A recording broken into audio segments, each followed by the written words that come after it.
The auctioneer's gavel had not yet fallen, but the room had already stopped breathing. Christie's great hall was packed. Lords, solicitors, investors, the kind of men who arrived early to auctions the way vultures arrived early to everything. They had come for Ashby Park. 6,000 acres. A crumbling legacy. A dead man's pride sold to cover a living man's debts. What none of them had expected was her. Celeste Wyndham stood at the back of the room in a crimson gown that cost more than Lord Dorian Ashby currently owned. Dark curls, pearl necklace, white gloves. An expression so composed it could only have been built on top of something volcanic. She had been in this room before. Not this auction house. This room. The room where a man looks at you and calculates your value and finds you insufficient. She knew the look, and Dorian had given it to her across a candlelit dinner table 6 years ago, in front of the witnesses, with the casual cruelty of someone who had never once considered that the woman he was dismissing might be taking notes.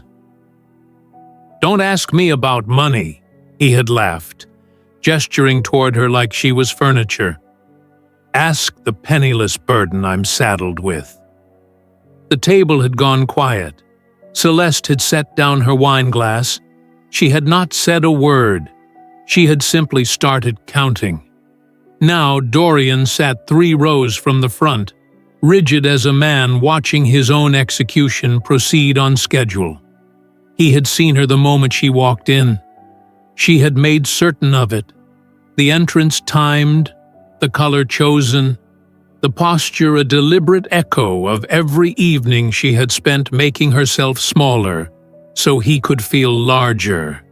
She was done being small. And the auctioneer cleared his throat. "Ashby Park. Bidding opens at £40,000. Celeste pulled on her second glove, smoothed her crimson skirt, and waited. She had learned patience the same way she had learned everything else over the past 6 years, as a weapon. And she had been waiting a very long time to use it. This is not a story about a woman who survived. This is a story about a woman who planned. Celeste did not marry Dorian for love. She married him at 19 because her father's solicitor had delivered the news with the detached efficiency of a man announcing weather. The Wyndham estate was entailed away from female heirs. The money would pass to a distant cousin she had met twice, and her future, such as it was, would need to be arranged through other means. Dorian Ashby arrived 3 weeks later at a dinner party. Charming, well-titled, attentive in the particular way of men who have already decided what they want, and are simply performing the patience required to obtain it. She believed she was making a sensible arrangement. He believed he was acquiring a treasury. For 6 years, she managed his household, entertained his guests, and watched him dismantle her grandmother's trust fund with the cheerful efficiency of a man who had never once considered that the money had belonged to someone else first. £43,000, gone in increments small enough to explain individually and catastrophic in aggregate. Card debts settled quietly. A house in Paris was maintained for a woman whose name Celeste never asked and didn't need to. Renovations to Ashby Park quoted at £8,000 and somehow invoiced at $24,000. She tracked every transaction in a private ledger hidden beneath her dressing table, the numbers accumulating like evidence at a trial she was not yet ready to call. She said nothing. She was learning. The end came at the Harrington dinner on a Thursday in November, the kind of cold, candlelit evening that London society mistook for elegance. Dorian had lost badly at cards that afternoon. She could tell by the set of his jaw when he arrived. by the speed at which he reached for the wine. When Lord Harrington made the mistake of asking politely about the Ashby finances, Dorian laughed, that bright, weaponized laugh, and gestured across the table toward her. "Don't ask me. Ask the penniless burden I'm saddled with. She spent everything I gave her and produced nothing of value in return." The table went silent, the way rooms go silent when something irreversible has just occurred. Celeste felt every eye find her face. She set down her wine glass with perfect steadiness. She did not flinch. She did not respond. She looked at Dorian across the candlelight with an expression that he would later describe to his friends as unsettling, because it was not hurt, and it was not fury. It was the face of a woman quietly closing a door. She filed the moment away with everything else in the ledger. 3 weeks later, the divorce papers arrived. He had already moved his mistress into Ashby Park before Celeste's carriage cleared the gates. She left with her mother's pearls, her private ledger, sent something Dorian had never managed to liquidate. 6 years of Wyndham patience, sharpened now into something with an edge. He would lose everything. She had already begun deciding exactly how. Nobody watches a disgraced woman. This, Celeste discovered within a fortnight of leaving Ashby Park, was not a misfortune. It was a doorway. She took a room above a Bloomsbury bookshop, small, cold, the smell of paper and candle wax soaked into the walls like a second wallpaper. She did not mourn the contrast with Ashby Park's 34 rooms. She unpacked her ledger, set it on the single desk, and got to work. Her first call was to Mr. Tobias Fenn.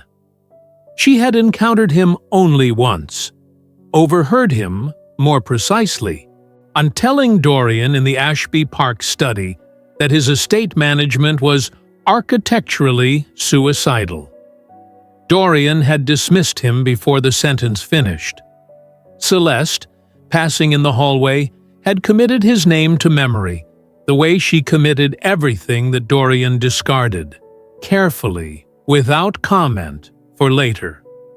She arrived at Fenn's office on a Tuesday morning, sat across from his battered desk, and placed the ledger between them without preamble. "I need you to teach me everything. Property law, debt instruments, auction procedure. I cannot pay you yet, but I will." Fenn studied the ledger for a long time. Every entry, every date, every figure she had tracked across 6 years, while Dorian laughed at dinner parties. Then he studied her. Then he said, "Your former husband owed me 6 months of fees. Consider us even for the first year." She studied with the focused intensity of someone who had learned, at considerable personal cost, that the only currency which could not be stolen was knowledge. She learned how debt moved through an estate like water through a cracked foundation, slow at first, then everywhere at once. She learned how creditors established priority, how auction procedure worked from the inside, how a property sold under debt recovery could be acquired by anyone with verified funds, and the composure to sit in the room without blinking. She learned how to build verified funds. Fenn guided the architecture. She executed it with a precision that made him, somewhere around the 14th month, stop treating her like a student and start consulting her like a partner. Meanwhile, Dorian continued his education in a different direction entirely. His collapse announced itself in stages, each one noted in the financial pages, with the discreet satisfaction of a newspaper that had always known this was coming. The Paris house sold first, then the hunting lodge, then the London townhouse, which went quietly in the autumn to cover a debt he had apparently forgotten he owed.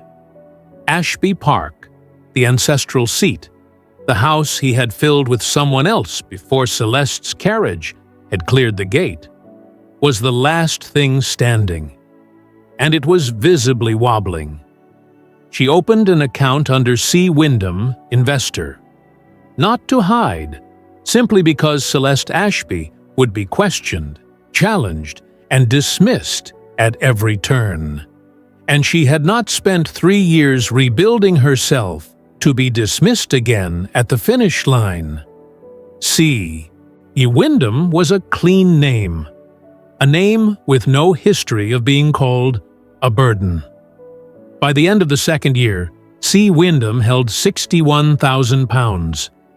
By the third, she had a contact at Christie's who had instructions to send word the moment Ashby Park was listed.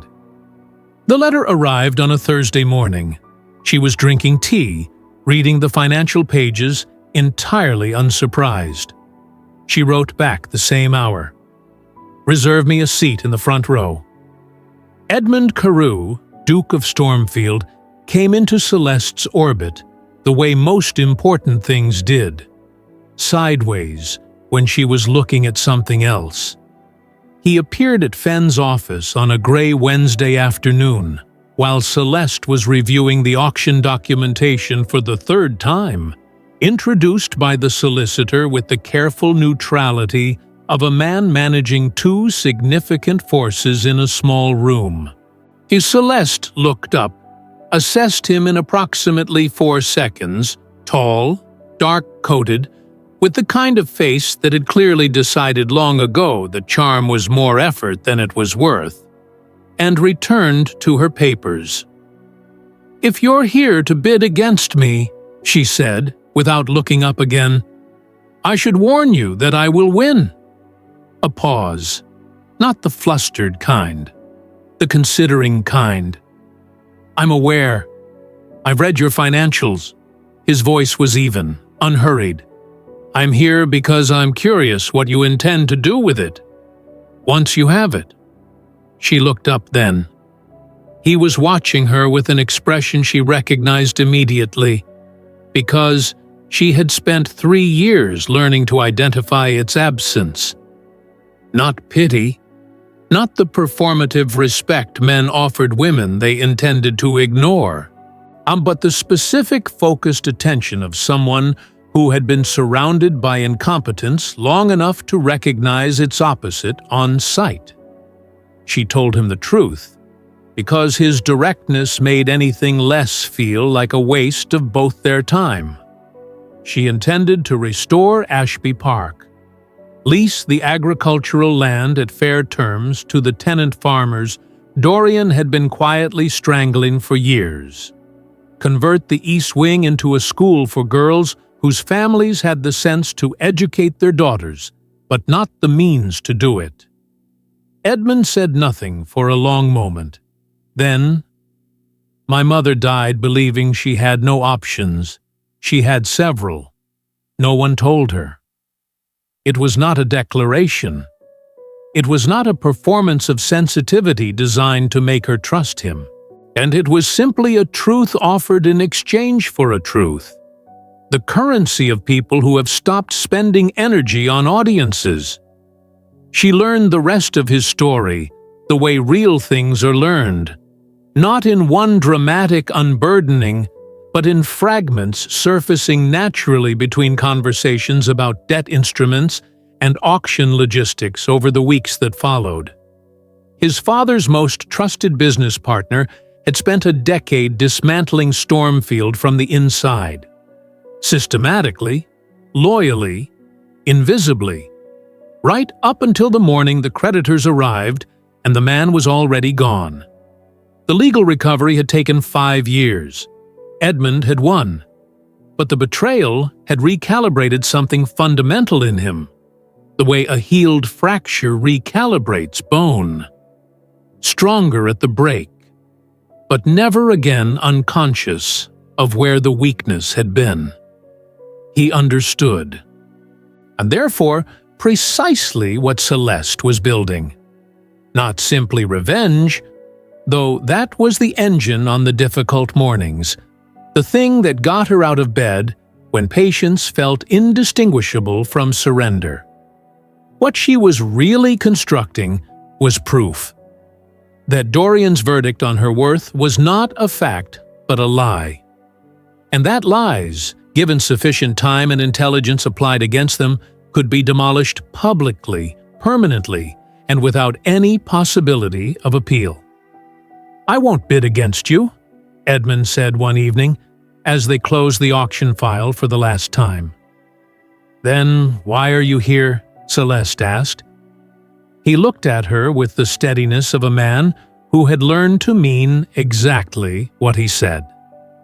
"Because some things should be witnessed." The letter arrived at Christie's at 8 in the morning, and Celeste read it in the anteroom with her gloves already on. 3 signatures.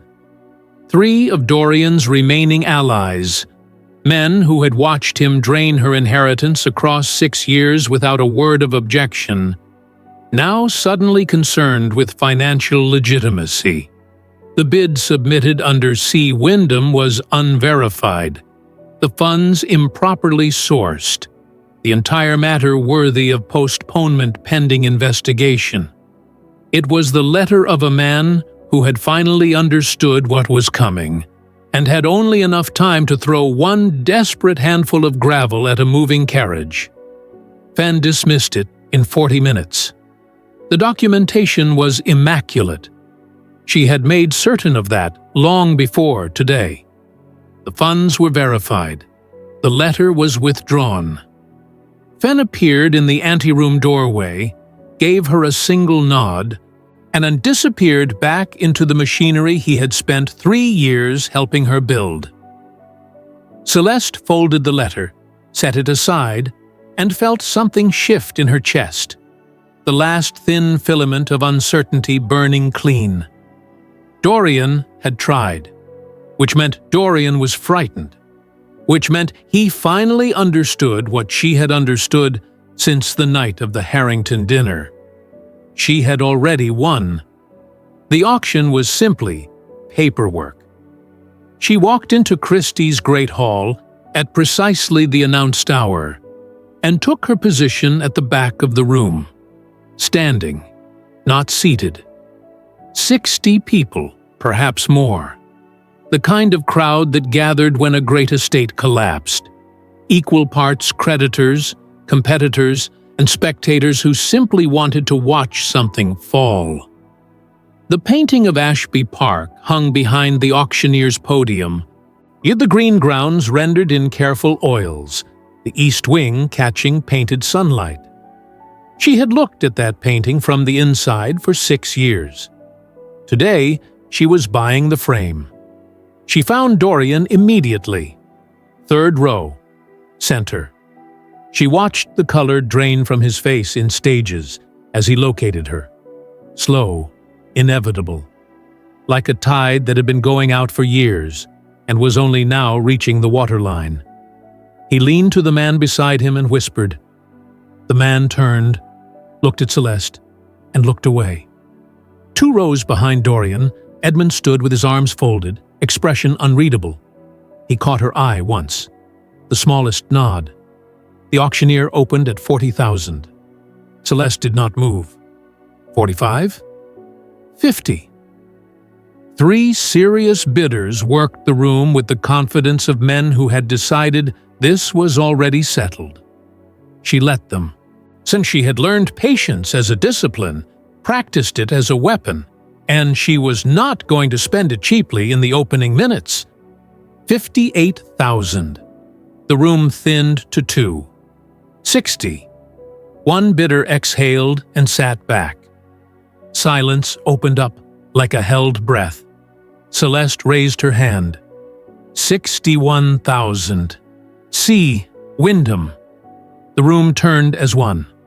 She heard the collective intake of breath, heard Dorian's chair scrape as he rose slightly, heard nothing after that because the only sound that mattered was the auctioneer's voice repeating her bid back to the room like a verdict being read aloud. 61,000. Do I have 62? Dorian's hands gripped the seat in front of him. He had nothing. No funds, no allies, no moves remaining. Every person in the room understood this. He understood it most of all. She could see it in the absolute stillness of a man who has just watched 6 years of casual cruelty collect its invoice. 61,000. Going once. She looked at the painting of Ashby Park above the podium, the east wing, the gates. Going twice. The gavel fell like a full stop at the end of a very long sentence. The room broke into noise. Dorian sat motionless inside it, and Celeste regarded him for exactly 1 second. Not with triumph, not with cruelty, but with the clean indifference of a woman who had already moved on before she had even finished arriving. She smoothed her crimson skirt, walked to the auctioneer's table, and signed her name. Edmund fell into step beside her without a word. He had said everything necessary 3 weeks ago in Fenn's office. Some things should be witnessed. He had witnessed it. So had every person in that room. So, most importantly, she had. 2 years later, the east wing of Ashby Park opened as the Wyndham School for Girls. Not named for ambition, not named for legacy or public recognition. Named because Celeste's grandmother had left her £43,000 and a quiet conviction that a woman's mind was her most durable inheritance. And that kind of belief, Celeste had decided, deserved to have a building attached to it. 31 girls enrolled in the first term. By the second, there was a waiting list. She ran the estate with the same methodical precision she had learned in that cold Bloomsbury room. Every lease renegotiated, every account reconciled, every decision made with the clarity of someone who had once watched a man make every possible wrong choice and had been taking notes the entire time. The tenant farmers, freed from Dorian's punishing terms, produced their most abundant harvest in a decade. Fenn, now her partner in every practical sense, handled the legal architecture from his London office and rode out monthly to review the books with the quiet satisfaction of a man who had bet on the right person and knew it. She handled everything else. Edmund was at Stormfield, 40 miles north, restoring his own estate with the competent unhurriedness of a man who had rebuilt before, and understood that good work could not be rushed. He rode to Ashby Park on weekends. Occasionally he stayed through the week.